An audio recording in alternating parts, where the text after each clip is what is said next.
Essa equação é difícil de ser entendida, a equação dos planos de saúde.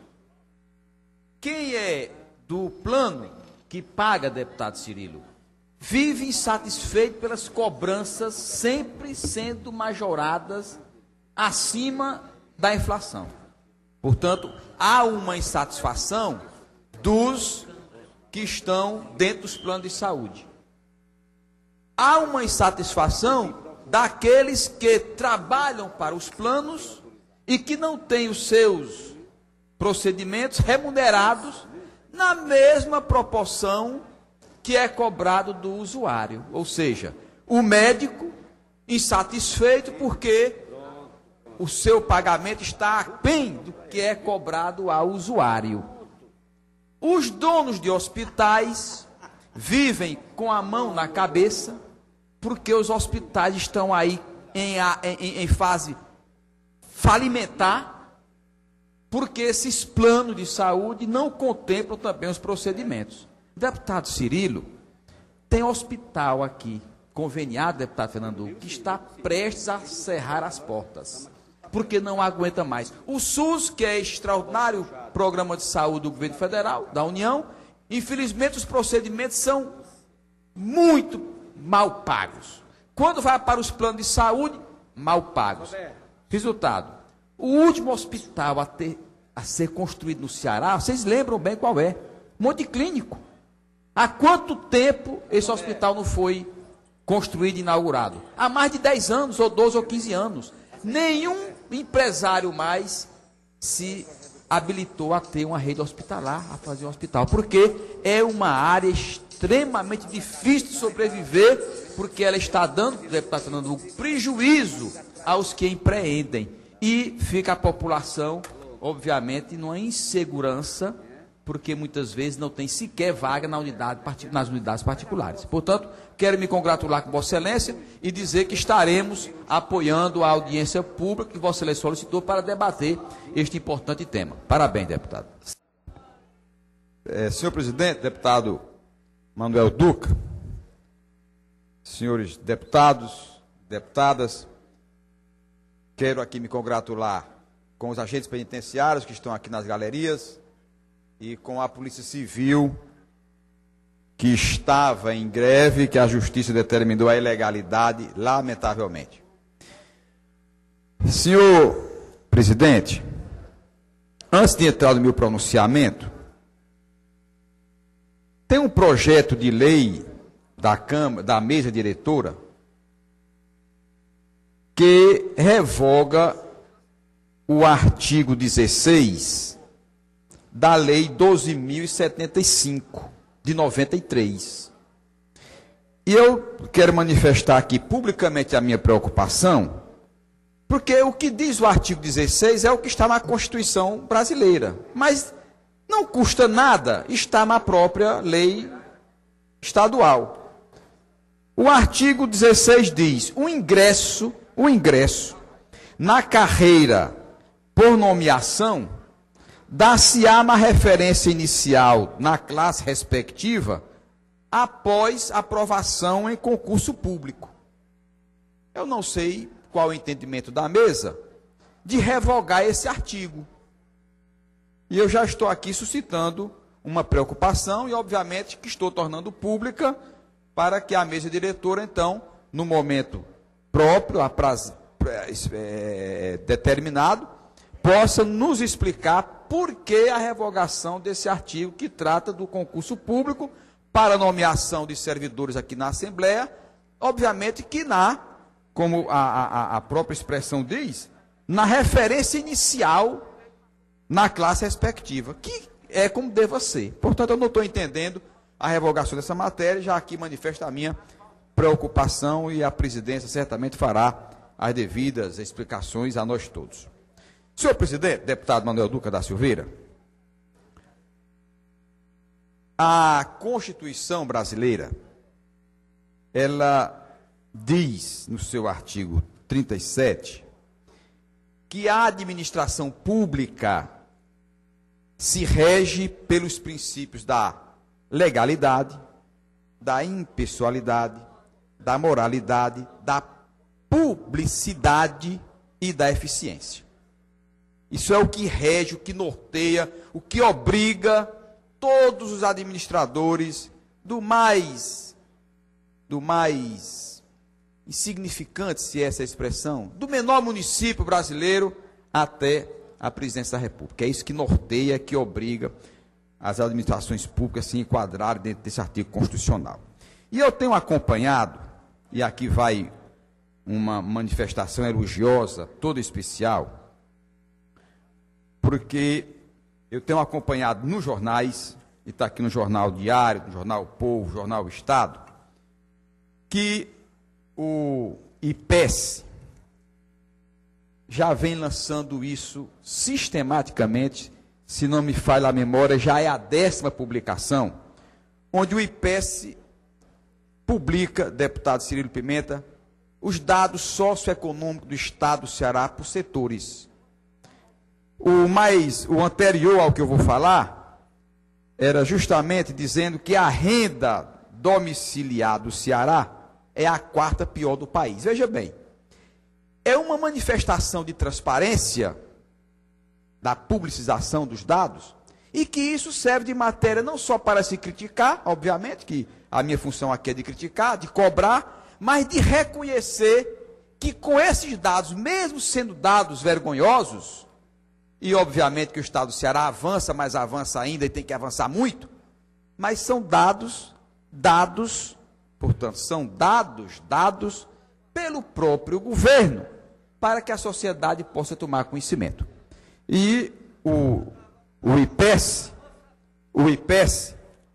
ele estabelece isso sistematicamente, que é o Instituto de Pesquisa e Estratégia Econômica do Estado do Ceará, IPES. Portanto, e vejo nessa matéria, senhor presidente, senhores deputados, que o Ceará tem 54%, mais da metade, dos domicílios das casas, portanto, 50% mais 54% das casas com renda inferior a R$ 255. O que nos mostra uma herança trágica na construção do Ceará. Uma herança que nós hoje estamos herdando e que a nossa obrigação é de deixar uma herança menos ruim para as futuras gerações. Esse trabalho feito pelo IPES, de divulgar, tem frases que eu vou ler para os senhores, do professor Flávio Ataliba. Olha o que é que ele diz. A zona rural cearense ainda concentra os mais baixos níveis de rendimento. Ele diz ainda, não existe receita de bolo para acabar com a pobreza. Cada sociedade tem que ter um tratamento. Isso é do professor Flávio Ataliba. O professor Carlos Manso, no Ceará, educação boa também é para poucos, o que reflete nessa minoria de renda mais alta. Tratando especificamente de dizer que a educação é o grande diferencial entre o sucesso e o fracasso. Esses dados de domicílios, veja bem como nós estamos ainda longe de uma sociedade equilibrada. 54% dos municípios, portanto, com renda per capita por domicílio até R$ 255. Nós temos 27% com até 1/4 de salário mínimo. Até 1/4 de salário mínimo. Que é R$ 125. E nós temos 27% de R$ 1 a R$ 141. E obviamente que aí, deputado Cirilo, vai o grande programa nacional que investe em todos os municípios, que é o Bolsa Família. E ai desse povo se não fosse o Bolsa Família. O que nos leva aqui hoje a nos pronunciar e a fazer ênfase, a dar ênfase, é que o Estado está sendo transparente em levar esses números, isso é digno de parabenização. O IPES traz esses números no sentido de conscientizar a sociedade desses números, e para que a sociedade possa, acompanhando esses números, ser mais vigilante e cobrar mais. E onde é, senhores deputados e senhoras deputadas, onde é que se deva cobrar mais? É justamente daquela entidade onde se vive.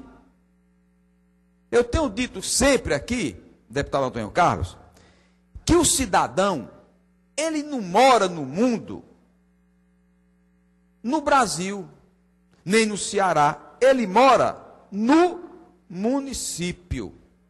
O Ceará é um estado, obviamente um estado, mas a figura do estado, ela é abstrata. Ela é abstrata. O real é onde nós colocamos nossos pés, que é nos nossos municípios.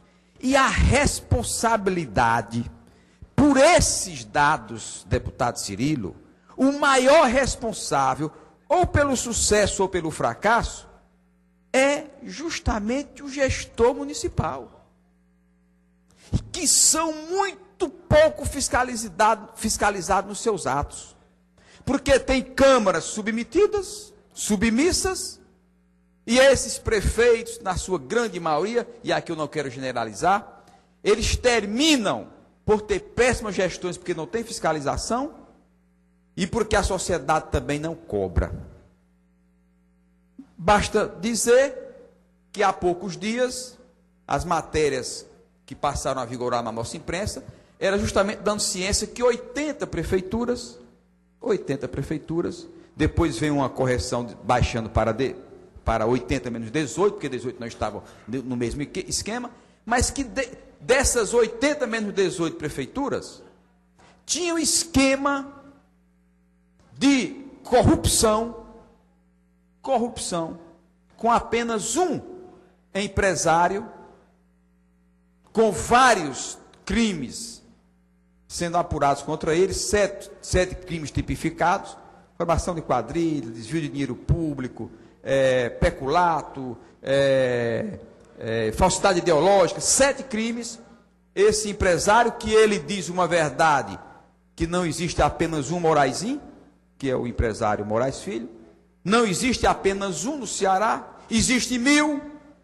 Então essas prefeituras, que são as responsáveis por esses números, elas têm que ser mais bem fiscalizadas na aplicação dos seus dinheiros públicos.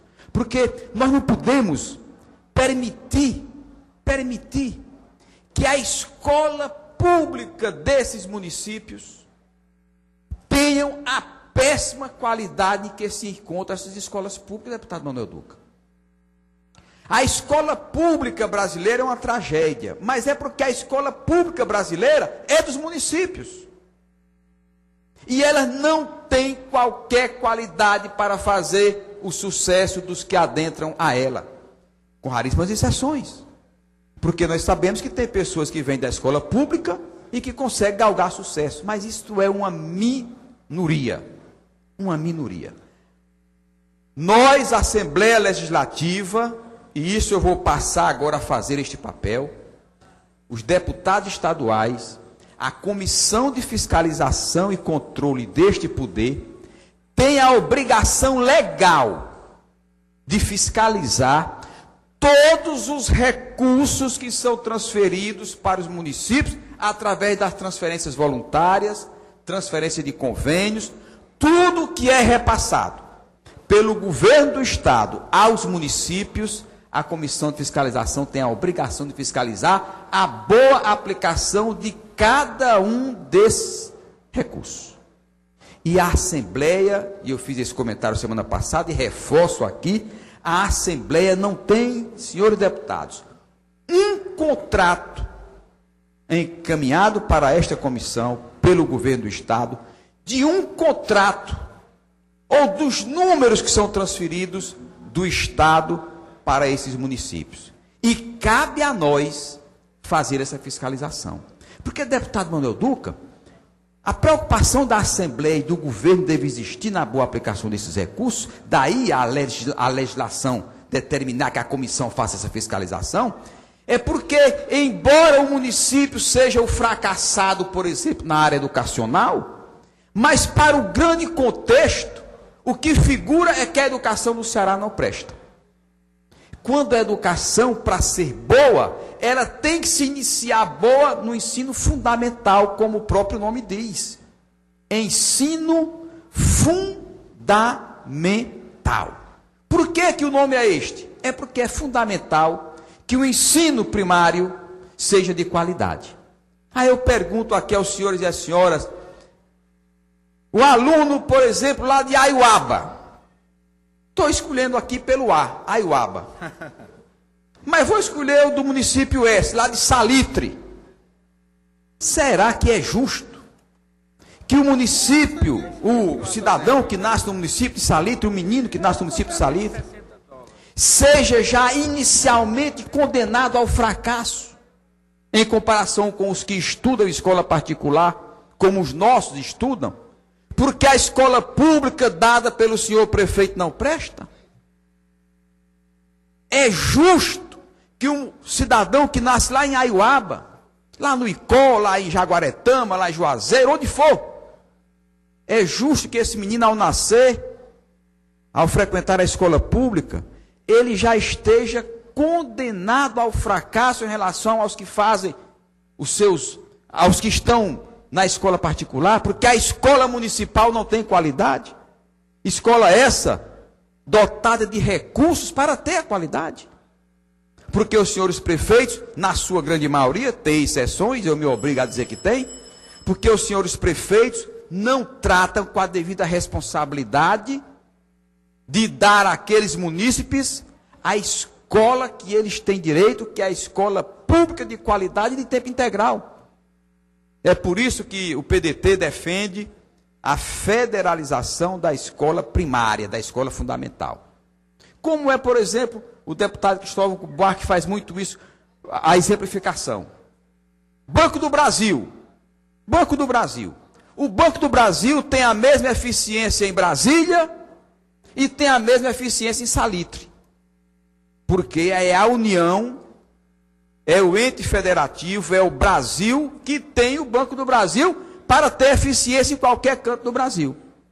Se a escola pública fundamental, primária, fosse de responsabilidade da União, ela teria que ter um padrão em todo o território nacional, obviamente que gerenciada, administrada pelos senhores prefeitos, mas com metas a serem cumpridas, para que o cidadão do Salitre, da Aiuaba, de qualquer um dos nossos municípios, tenha a certeza de que o seu filho, o deputado Cinebar Roque, vai ter a garantia de um estudo e de um aprendizado, onde ele vai poder competir com aqueles que estudam na escola primária. Portanto, essa minha fala de hoje é para parabenizar essa transparência do IPES, que está vindo à sociedade já na sua 10ª vez dando os dados do Estado, e para cobrar dos senhores gestores a boa aplicação dos recursos públicos para que essa sociedade possa se equilibrar e nós possamos sair deste estado de pobreza e de miséria que vive os municípios, onde nós temos 54% do nosso estado, das nossas famílias, dos nossos domicílios, dentro do quadro de pobreza e de miséria absoluta. Eu agradeço ao deputado presidente Manuel Duca. Obrigado.